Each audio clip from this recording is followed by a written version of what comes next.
Alright guys, welcome back to the channel. Welcome if you're new. Thank you for taking time out of your day to check the video out. We have more PlayStation news, rumors, and leaks to go over and cover here today. So do me a favor before we dive into today's topics. If you end up enjoying the video or finding it informative, be sure to leave it a like. And if you are new here to the channel, consider hitting that subscribe button as well. We're starting here talking about Astro Bot, specifically how it's selling. This is something that a lot of people have been curious about because I think that there are a lot of people who want to see this game succeed. So this is being reported by PlayStation Lifestyle. They say it is clear that Team Asobi made something special with Astro Bot.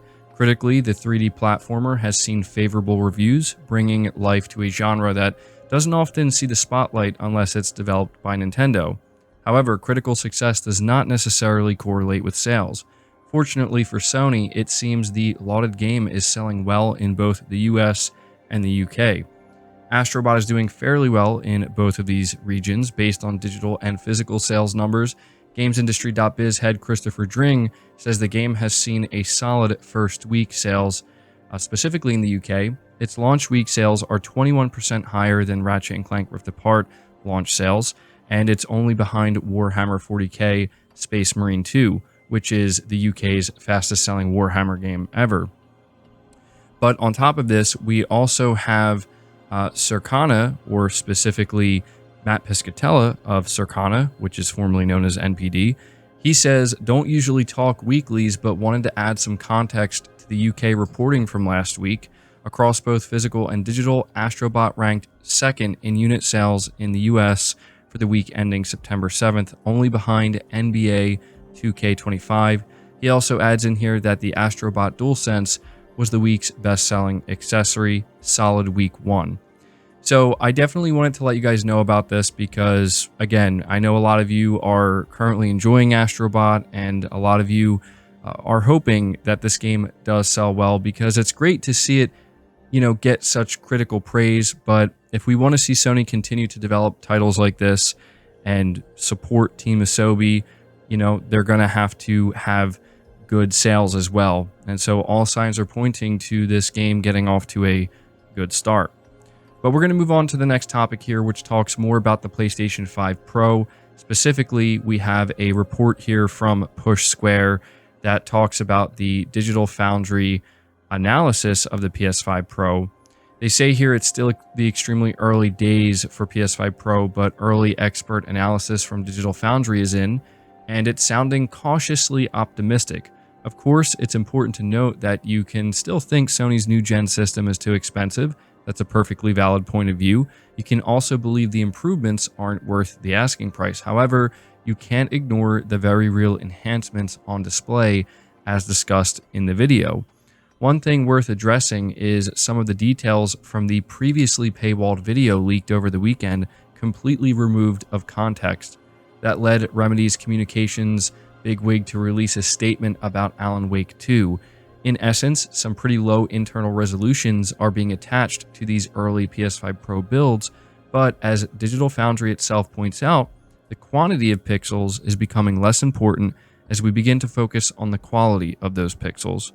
So in some games, you're talking about internal resolutions as low as 864p, but the entire point of PlayStation Spectral Super Resolution, or PSSR, is to bump the overall image quality using AI-powered technology. As expert Richard Ledbetter explains, PS5 Pro receives extra GPU horsepower, enhanced ray tracing capabilities, and machine learning capabilities. The idea is for the big three to work in tandem, delivering superior quality visuals from a more holistic standpoint. Internal resolution is only one element of overall image quality, and PSSR is already showing some promise, delivering results that diminish the importance of the base pixel count. Digital Foundry notes that in these early indications, PSSR is not on par with industry standard DLSS yet, but it's an improvement over AMD's own FSR2. Quote, already we can see the upscaling quality of PSSR lacks many of the profound issues we've noted when FSR2 is running at very low resolutions. It's early days, it's not perfect, but there's grounds for optimism, end quote. So I wanted to be sure to follow up with this Digital Foundry video because there were multiple leaks and rumors and headlines beginning to circulate about this video and the things that Digital Foundry was saying. but they were all devoid of context. And so now that the video is out publicly, we have the full context. And believe me when I tell you, people seemingly do not understand what they're actually looking at here when we're talking about a game such as Alan Wake 2 running at 864p internally. It's clear that people don't understand that a game like Alan Wake 2 is one of the most demanding and taxing games on the market. Even on PC, it's extremely demanding. And so the developer targeting an internal resolution that's that low is done intentionally, because that's the whole point of the AI upscaler, or PSSR. The whole point of it is it's supposed to create an image quality that is reminiscent of something closer to either 1440p or 4K. So when you are seeing the output, that's what you are seeing. You are not seeing a resolution of 864p. Too many people seemingly do not understand that this is the point of PSSR and why it's such a big deal for the PS5 Pro. I'm seeing people saying things like, how can a PS5 Pro be justified if Alan Wake 2 can't run at 4K? Again, they just simply do not understand the combination of Alan Wake 2 being one of the most demanding games and how the AI upscaling technology creates a higher image quality overall. But generally speaking, Digital Foundry, they don't seem overly impressed with what the PS5 Pro is doing here. But as they say, there's grounds for optimism, and they seem to be cautiously optimistic. And of course, they're going to be paying attention, just like we will, to see what else developers do and how games leverage this new technology. But generally speaking, so far, it seems pretty good overall, I'd say. But moving on to the next topic here, we're talking about Vince Zampella actually giving his thoughts on the PS5 Pro, which I wasn't expecting to hear about. He also talked about the new Battlefield game. So this is being reported by WCCF Tech, and here are the quotes. So when Vince Zampella was asked specifically about how the PS5 Pro could be leveraged for the next Battlefield game, he says, quote, "I mean, we're not out yet, so does it really help us? Not right now. Can we do cooler things on it? Sure, I guess we'll see. As we see what the adoption is, we'll see how much it really affects us. We have to make the game that runs on everything, so it'll just be like, what can we plus up on something like that, pun intended." Goes on to say Zampella's thoughts on the pricing are much more interesting. The executive said that the PS5 Pro pricing, while shocking at first, ultimately makes sense. Quote, "I think it's expected, and anything that gets us better performance for the people that really love it, to me, it's an amazing thing. I was watching something on it where they look at it as the most expensive, and it really isn't. If you go back, some of the older consoles were just as expensive and probably adjusted for inflation were probably more. So at first it seemed a little shocking, but it's kind of like, it's actually not that bad. And if you get a $700 PC, you're not getting the same performance that you're getting out of it. So, I mean, it's a balance. Is it expensive for people? Absolutely. Not everybody will be able to afford it. Would it be better if it was cheaper? Sure. I want more people to have it, but it makes sense, really." End quote. So that is what Vince Zampella over at EA actually had to say about the PS5 Pro. And, I'm sure he's going to get some backlash for saying what he's saying here, even though what he's saying is just, I would say, pretty factual. But I just thought I would relay this to you guys and let you know what, somebody in the industry who I think is pretty well respected, what they had to say about the PS5 Pro. But moving on to the next topic, we have a new report regarding Marathon. We actually have some new details to go over here. One of the big focal points of this report is a $40 price tag is actually being considered for Marathon, which I think would be a little bit unexpected because it's a brand new title from Bungie. I think generally speaking, people would expect it to at least be like $60.